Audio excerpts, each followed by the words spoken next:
ఈరోజు ఎపిసోడ్లో దివ్యాన్ని చూస్తే మాత్రం చాలా కోపం వచ్చింది and at the same time బాధ కూడా అనిపించింది. ఎపిసోడ్ స్టార్టింగ్లో తనుజకి కాలు వెనికిందని చెప్పేసి భరణి గారు యాంటిమెంట్ పెడుతున్నారు. అప్పుడు దివ్య వచ్చి చాలా కోపంగా మీరెందుకు రాస్తున్నారు, మీకే చేయి నొప్పి ఉంది, మేము ఎవరమన్నా చేసేవాళ్ళం కదా అని చెప్పేసి అనింది.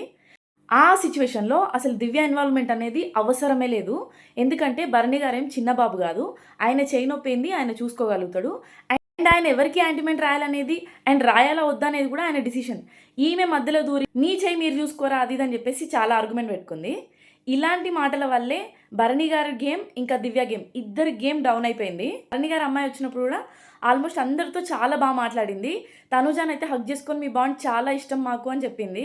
అండ్ దివ్యతో అసలు ఫస్ట్లో అయితే ఏమీ మాట్లాడలేదు, తర్వాత ఇంకా పిలిచి మాట్లాడింది. కానీ అది కూడా హార్ట్ఫుల్గా మాట్లాడలేదు అని అనిపించింది. సో ఇప్పటికైనా అర్థం కావాలి దివ్యకి అసలు ఎలా పోర్ట్రే అవుతుంది బయట అనేది. ఇంకా టూ లేట్ అనే చెప్పాలి, ఎందుకంటే ఈ వీక్ ఇంకా ఆమెనన్నా భరణి గారు అన్న ఎవరో ఒకరు ఎలిమినేట్ అవుతారేమో అని అనిపిస్తుంది. అండ్ రితు వాళ్ళ మదర్ వచ్చినప్పుడు కూడా డెమాన్ని చూస్తే చాలా బాధ అనిపించింది. ఎందుకంటే డెమాన్ వాళ్ళ మమ్మీ వచ్చినప్పుడు రితుని చాలా బాగా దగ్గర తీసుకున్నారు. కానీ రితు వాళ్ళ మదర్ ఎందుకు అలా చేయలేకపోయారు అనేది నాకు అర్థం కాలేదు. ఎందుకంటే రితుకి పవన్కి ఆయన గొడవలలో సగం డెమాన్ది తప్పుంటే సగం రితుది తప్పుంది.